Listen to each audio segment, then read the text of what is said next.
Hello everyone, I'm Genie and today I'm going over what I learned designing UI. It's important to point out I'm in no position to tell you what's the absolute truth is. I'm just gonna tell you what worked for me. So lately I've been working on health bars, stamina bars, cooldowns, those radio overlays that implies that an ability is about to come up, and some icons as well. And one thing that I noticed is that it's possible to use these cooldowns as ailments cooldowns as well, not necessarily only when an ability comes up. As usual, I try to repeat the process that works for me in the past, which is going for the blockout first and then bringing characteristics of whatever the hell I'm building, and at last the shading. It's important to point out that I did work on some potions before, potions and items, so swords and a knife, I think that was, but I didn't animate them. I didn't feel the need to, even though now I kind of regret not doing so, because a potion with the liquid, that's probably fun to animate, man. I'm gonna revisit that. Potions did look good, I think, though. So there's one thing that surprised me a lot, which is how to actually design UI, and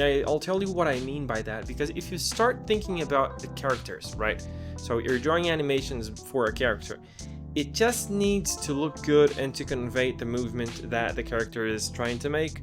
So if it's attacking and yada yada yada, walking, running, jumping, or whatever, it just needs to look good and portrays what the character is doing, right? But when you're designing UI, that's not really the case. When you're designing UI, at least from what I took from my earlier game devs endeavors and adding up to this pixel art that I'm learning, what I noticed that in order to design UI, you need to have very clear in your head how that's supposed to be used, or how you're going to use it, or if it's a generic asset pack, how it's supposed to be used. Because let's go back and go for some examples, right? So for instance, let's say that you're building a health system. How is it going to be portrayed? Is it going to be hearts, those heart systems that the character takes some damage and then it loses either a heart or half of it or a quarter? Is that how the health is going to be portrayed? Or is it going to be through a health bar? Or is it going to be a health bar but with smaller bars inside it, which pretty much works as a heart container? How's that gonna work? Because if you don't take that into consideration,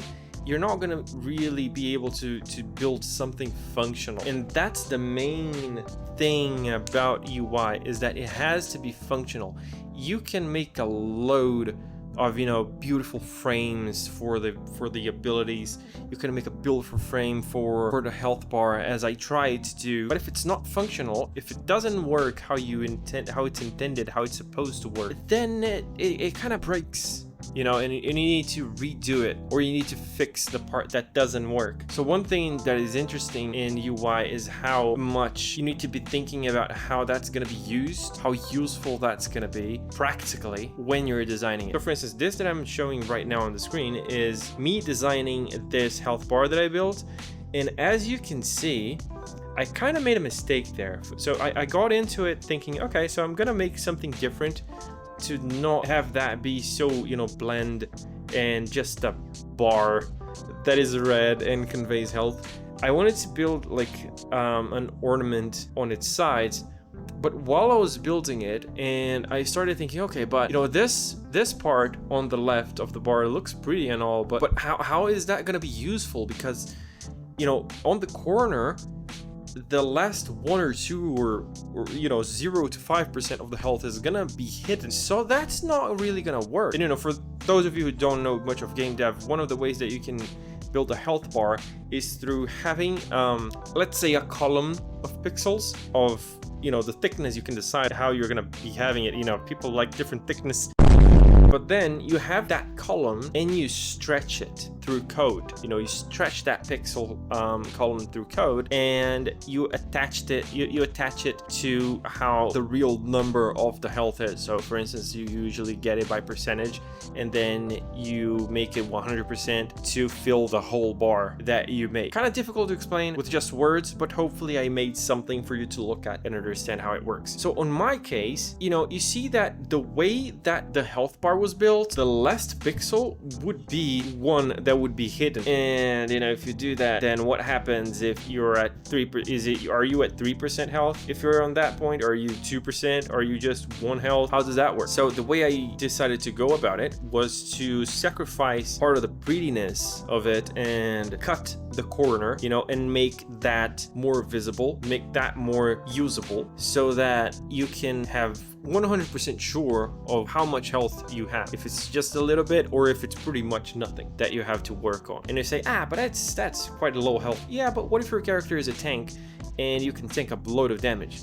Then can you take 1 hit? Can you take 2 hits? Can you take no hit? Are you dead?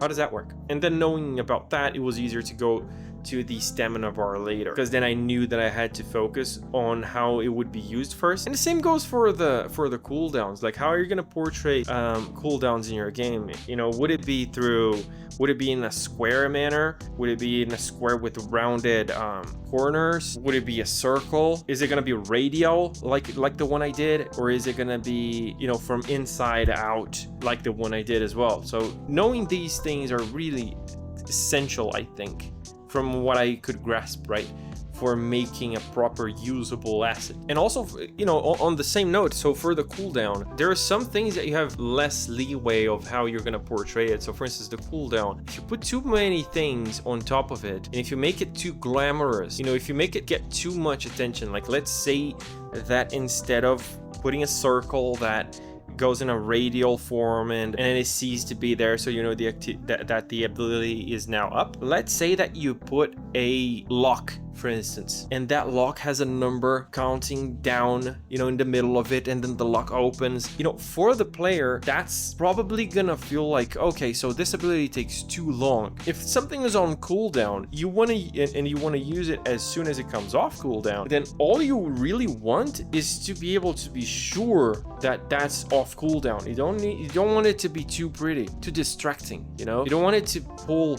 the attention out of other things on the game that would be more important for the player to be looking at. So balancing a really bland, boring UI with one that looks good but not too glamorous, too full of stuff, I think that's the real challenge, really. Because you see, if you're building a gothic game, for instance, you want the UI to convey that gothicness and that dark side of the game, or you're gonna make it minimalistic, but it needs to do so in a way that doesn't take away from the ability of the player to understand what's going on. So in this case, I kind of liked what I did, making it as good as I can without making it over the top, and then working back to make it 100% usable. I think that's the better way to do it, I think, right, from my small experience, because then you don't limit yourself to already start with a boring thing. You know, you don't limit your creativity from the get-go. I think that's quite important. Because if I went in trying to make something that is just useful, then I would probably cut myself from thinking about things that would look cool. And then making it useful later, I think it's easier than trying to have it perfect from the get-go. Again, pixel art, from my last video, I said that already. I noticed that pixel art, and probably digital art in general, is really iteration focused. I noticed that, and that's a really good thing, because you can afford to make mistakes. It's really good. So what I'm going to be focusing on next is making VFX. That's going to be my next focus, because I think that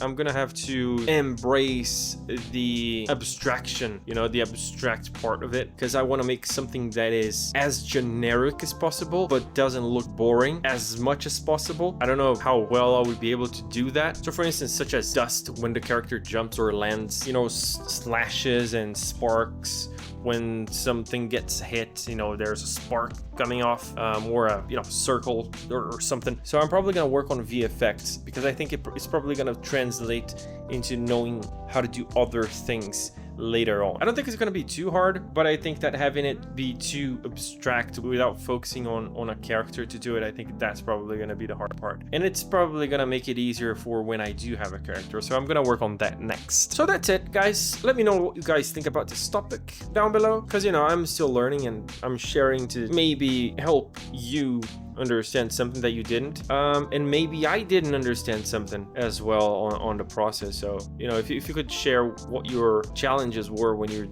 were doing something like this, or what you do find interesting on games as well. Maybe you don't even make pixel art or art in general, but if you share interesting games that have interesting UI, I could look at it and I could learn from that. That would be really cool. I really would like that a lot. Thank you for being around, and see you on the next one.